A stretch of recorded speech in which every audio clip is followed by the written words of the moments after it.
Hey guys, welcome back to my channel. It's your boy Jamsys. I took a small break because, there have been a few updates. Like, I finally got a job, which is like great. So I've just been like working through that. And I did try for Legend last season, but I just missed out on it. I peaked at around 37, 80-ish points, and then I boomed, like 100 points down from there. So that's kind of tragic, but my unit did get a lot of changes and upgrades, so we're just gonna get into it. Like and subscribe, all that stuff. Like, apparently people do it more, but like I personally don't notice it. But yeah, we're just gonna like speed through some of these because some of these are like never used. Like Edward, I picked him once or twice against like flit cleavers if they didn't have Sid, and he was pretty good because that style of cleave has a lot of debuffs on S1, and since they only pick green units or low damage units, Edward was actually able to solo. Like like my Edward 1v4 Kana's Veronica cleave once, so that was cool. And then moving on to Shaco, I just upgraded her damage and slowed her down a little bit, but she still misses kills on a few things. Like I tried to like Zeo S3 into Jackal S3 Elf Mage's Arrow one time, and then I did not kill, so yikes. But her damage is a lot better, and yeah, like can't really complain. Kind of wish I had SSS, but I'm not a whale, so. Fire Lilius, a very underrated unit. She's actually quite good because she's like kind of like half a DPS. So like she's actually really good in Sylvan Sage Ravine, but like who picks Sylvan Sage Ravine anymore? Ideally, I would want to have 7 more speed and a little bit more crit damage, and then lower the crit chance a little bit and have a bit more bulk. But this is the gear I have, and like I don't farm Muni, so like, oh well. I picked this once against an Imprint Cleaver and it got banned, so like better than like a bunch of units, I'm not gonna lie. Naquil is a pretty good turn to abuser. She kind of requires Guiding Light because she's slow, unlike Lua.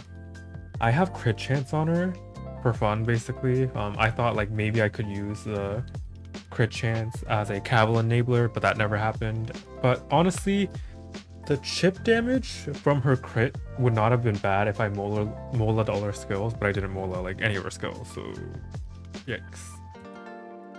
Cesaria, the build's the same. A little bit slow, but I don't really rain cleave a lot, so it's fine. She just needs Giga effectiveness to hit like Destinas and stuff, which is like nothing new.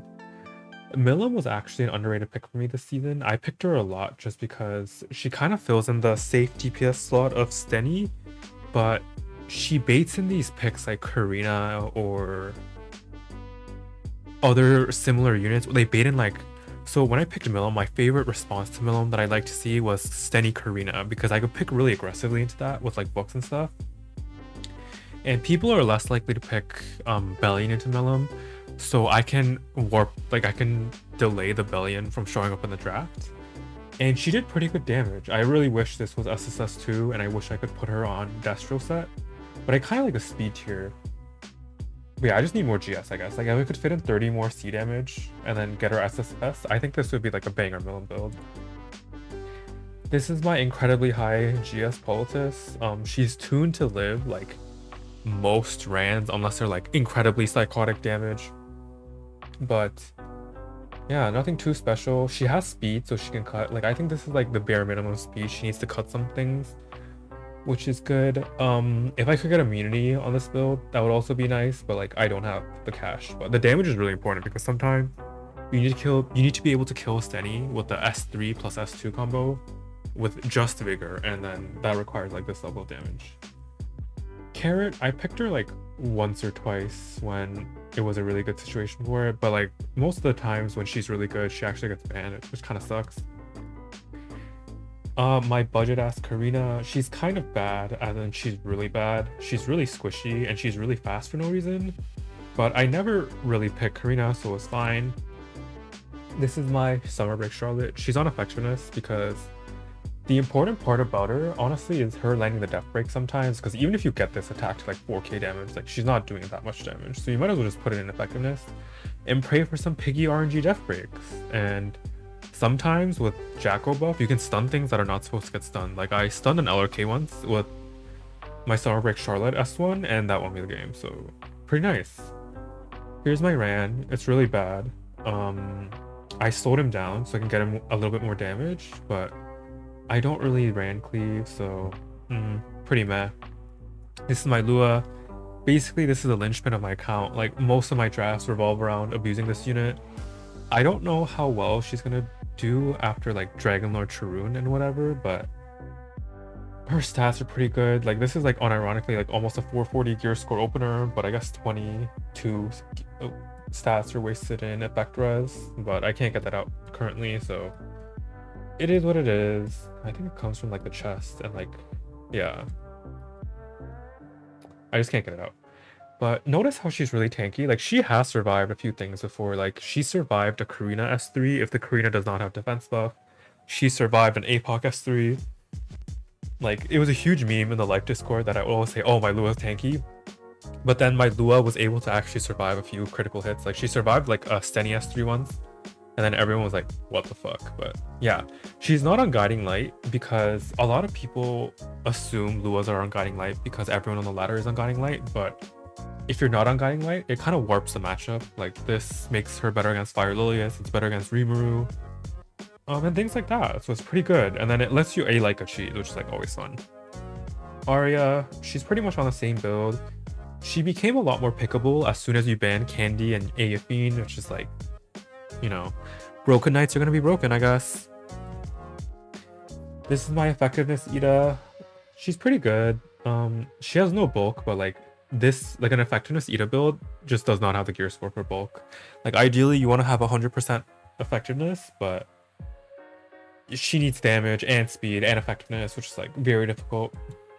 Senya, I picked her like once or twice, but then she got like immediately banned. But she's kind of like an outdated unit, to be honest. A lot of Clees know how to deal with her pretty well, so kind of unfortunate for her, but sometimes she's not bad.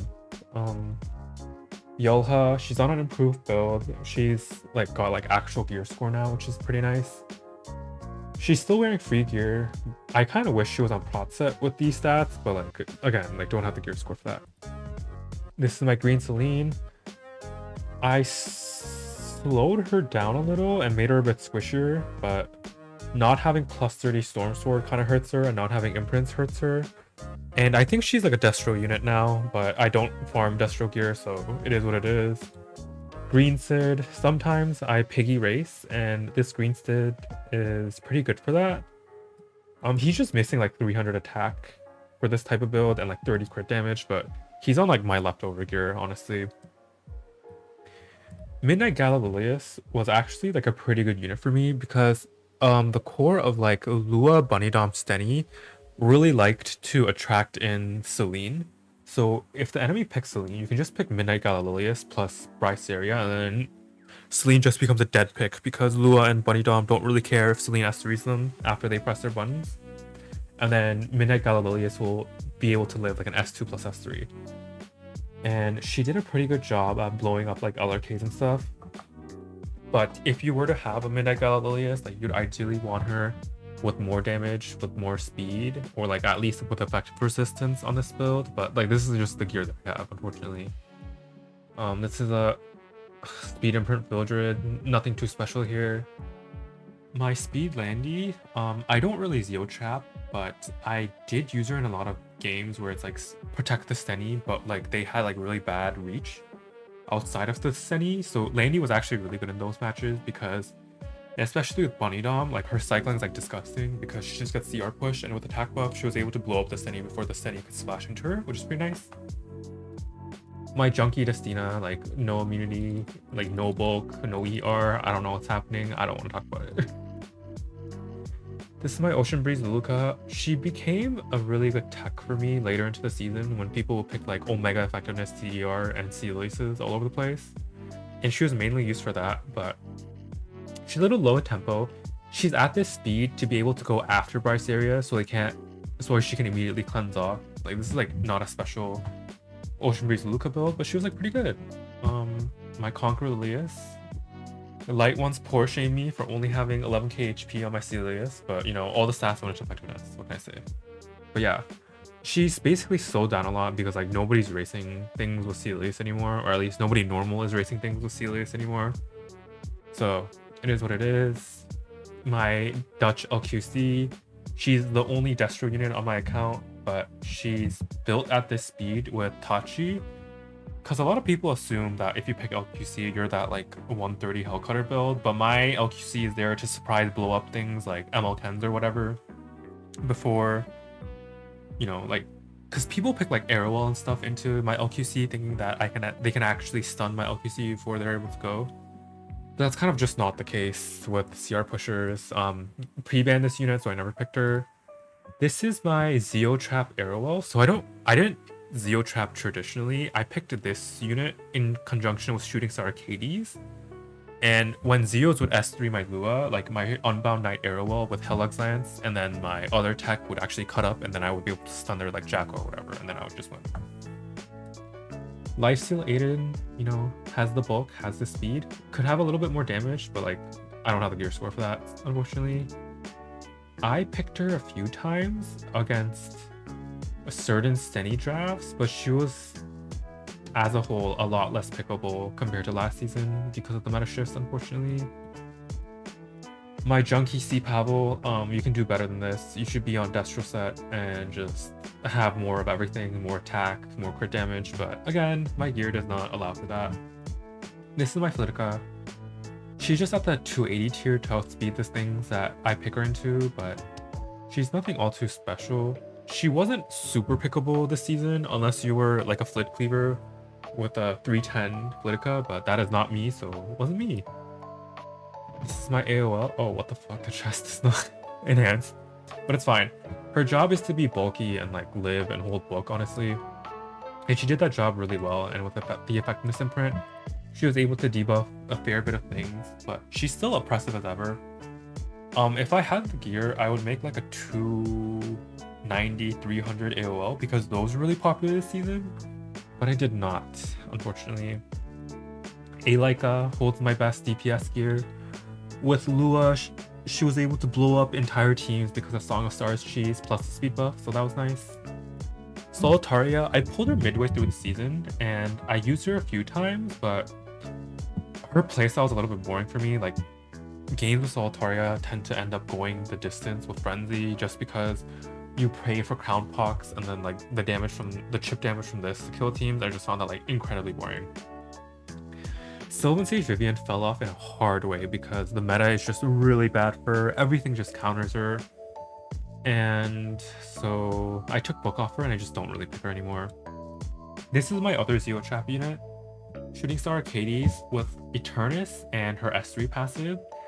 If anything other than her is debuffed, they would shoot up, like Shooting Star Arcades would cut like 32% or something, which means that your Jacko would need to be like 260 speed to cut it. So she was actually a really useful tool against Jacko cleavers because you can just boost up your Steny or whatever after this, and then you blow up like the ML Ludwig plus Jacko, and then you just instantly win. So that was nice. Moon Bunny Dominio, one of the biggest winners of this meta. She was really good. If I could speed her up to 280, I would. And she has like decent bulk once you put the self-imprint on her. She does not need that much ER for this build. She just needs ER to not get like stunned by like Stennies or whatever. But aside from that, you just smash everything into speed and bulk. Honestly, effectiveness is not bad too, because being able to like sleep Koreas and stuff on our S1 is pretty nice. But yeah, this unit is like definitely like a 10 out of 10.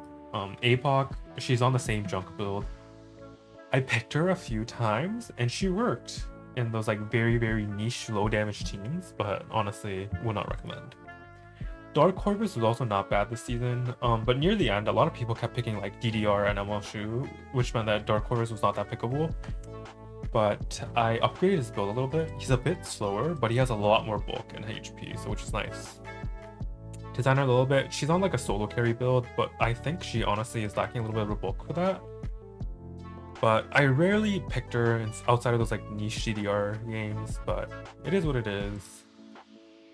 ML Kawazu, I didn't really pick him because I didn't pick Celius that much, but he was like a decent answer into like ML Bologna or like certain teams that really rely on ER. ML Kawarik was surprisingly okay into DDR because his S3 hard counters DDR's S3, and then you just get stuck in this like weird Mexican standoff where nobody wants to press buttons, and if DDR isn't pressing buttons, it's like pretty good for you. Strays, he wasn't bad, but my Strays wasn't good enough to be picked. Like I think my Strays needs like up like 20 speed to be picked in the legend tier, so I didn't really pick him, but he was like decent. Also, my Tachi's on LQC, so like FCC kind of mid this season, didn't really pick her that much. Rylet, I upgraded his build a lot, so if I could change anything about this build, I would add 20 crit damage and like 100 defense to him, and then this would be like the ideal Rylet build. But this Rylet build already was pretty good. I picked him a lot against teams that overcommitted on like being anti debuffs or anti like Lua or whatever, and then he would do me those games. Bryce area slowed her down a little, got more damage, but that's about it. Nothing too special. Opsig was surprisingly pickable because Beat-On pushes and gives her attack buff. She's not on Guiding Light because like everyone assumes she's on Guiding Light, so I just picked Portrait and then like one shot their stuff. This Opsig failed to kill Aether Bulge's Abigail with attack buff and attack imprint, so I was like kind of gagged at that. But again, his was on some like weird Samsara prayer beads build, so I guess it's just a freak build. This is one of my most picked units towards the end of the season, just because if you picked books early and then the opponent didn't pick Bellion, Eternal Wanderer Ludwig was like an easiest pick, especially against people who pick stuff like Ocean Breeze Luca and stuff that don't actually cut if you don't press buttons. He was a really, really good pick. You can build them faster or slower depending on your needs, but I'm sort of an aggro playstyle, so I built him mid speed to be able to like cut things that aren't openers with Zeo, which is like pretty nice. But the Torrent set is a little bit sus because in Frenzy 1, at least in this season, Ludwig would be sent to 6k HP and then he would die to like a Karina counter. And the Rocket Punch, well, not the Rocket, like the Rocket Punch proc, which is kind of funny, but very good unit. Just needs no Aethene or Bellion, and he has really bad matchup against things like ML Ken, which kind of sucked. So like you have to kind of be like careful about picking him. Like you need the 4-5 pick to be able to pick him pretty well. I think like picking him in the 3-4 is a little bit risky for me.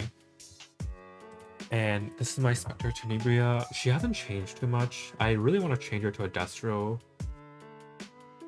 CC neck build so I can fit more stats into her. Like I think she's missing like, she needs to be 4k attack with like 210 speed, but like the gear score just on speed set is not allowed. But I did recently roll this banger chest recently that is like unironically 80 gear score. So I'm hoping like this will allow me to make the Steny of my dreams. So like we'll see. This is my Zeo. Nothing too special. He just has like 100 effectiveness with the imprint if I'm trying to S3 like LRKs or whatever. And he has like enough damage to be like threatening to squishies or just like threatening with DDR. This is the new start of the meta unit, DDR. I can mod in a lot more bulk and effectiveness, but I didn't have the mod gem, so I didn't bother. But this unit was like omega disgusting. He runs like a bunch of like, his issue is that he has so many viable builds that like you don't know what you're going like up against, and then so like if he has omega effectiveness, then like certain cleansers can't be picked into him. If he's ER, then like certain opener answers don't counter him. He was just like a very obnoxious unit. He lets you use like solo DPS with 4 supports, which is like disgusting, but yeah, very good. I think for aggro, like you need him to be like incredibly high effectiveness. Like ER builds I think are more so for turn 2 players who are trying to punish like LKs or whatever. But yeah, those are my units. Like I think my roster is slowly getting bigger and bigger, and the quality is getting better, at least for the top end. But yeah, that's it. Sorry for the like small break. I've been taking a small break as in like 3 weeks, unannounced and unplanned, but I do plan on uploading regularly on YouTube, and by February I'll get back into streaming when I can. Like it depends, because I'm still in training right now and I don't know my schedule, so I can't really promise streams because I'm already scheduled for Sundays, so I can't work on Sundays and then also stream because the Sunday shifts coincide with my other stuff. But yeah, thanks for watching guys, and I'll catch y'all next time.